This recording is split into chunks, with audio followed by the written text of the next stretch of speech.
My name's McKenzie. I'm the Social Communications Manager for Lonely Planet, and I'm just back from the Canadian Rockies. We chose to go to the Canadian Rockies because we love to switch off when we go on holiday and just get away from normal day-to-day routine and crazy cities, and the Canadian Rockies was the perfect place to do that. A defining moment of my trip to the Rockies is really hard to pick because there are so many amazing things that we saw for the whole trip, but probably seeing the first bear in the wild was quite a special moment for me. We were driving along the Icefields Parkway and I could just see this little black blob on the side of the road, and I got really excited and really scared my boyfriend who was driving, and we kind of pulled up on the side of the road and there was just this gorgeous little black bear eating berries that were just on the side of the road, and we sat there for about 20 minutes and just watched him eating, and I was so sure that I wasn't going to see any bears during our trip, but it was good to have a very safe, close encounter. The one thing you should not miss out on doing when you're in the Canadian Rockies is canoeing. We canoed on Lake Moraine. Just to be gliding across the turquoise water and looking up and seeing these snow-capped mountains was an amazing experience.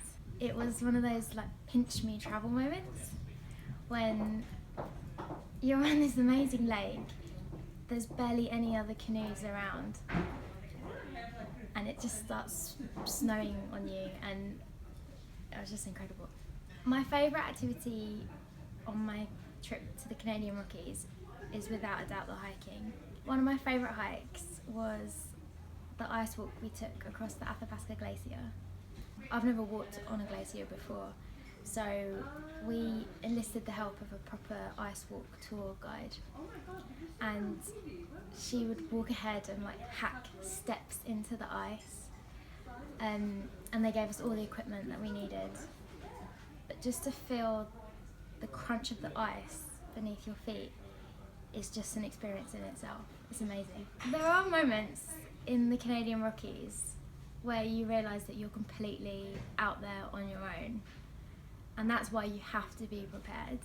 You have to get all the right equipment, and you have to also stay in touch with the park's information that they give you and make sure that you read the warnings that are at the trailheads.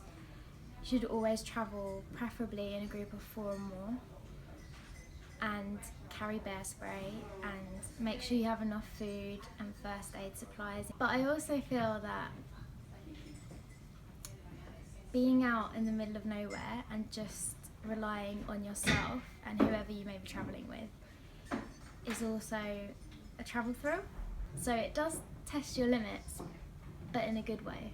If I was to do one thing only while I was in the Canadian Rockies, I would definitely make sure I woke up early every single morning and go to bed relatively early every single evening, and just make the most out of each day.